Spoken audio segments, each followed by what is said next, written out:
Istina nam nije ni prijatelj ni neprijatelj.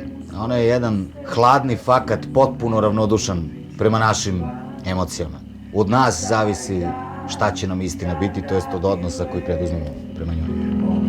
Pući će pogled na svet, dan neće biti tmuran, ja neću biti buran, bit ću vetar blag što miluje katar. Onda kad istina odgovara našim očekivanjima i onome što mi već unapred mislimo, onda smo skloni da istinu oberučke prihvatimo. Onda kad istina tvrdi nešto suprotno od naših ubeđenja, onda nam nije lako da je prigrlimo, ali bi svejedno trebalo, jer istina ima tu osobinu da je nepopravljivo svetoljubiva kad se ignoriše. Sačekat će ti za ćoška.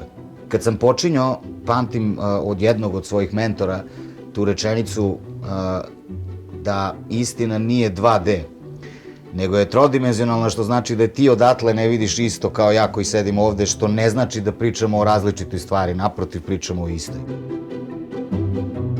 Ideja da istina nije samo ono što se vidi s moje strane je nešto što sam tada na početku bavljanja ovim naučio i što nikad nisam zaboravio i stalno se trudim da se tome vratim. Dakle, zarad stvarne, objektivne istine potrebno je da se ta istina sagleda s više strana, a ne samo s tvoje.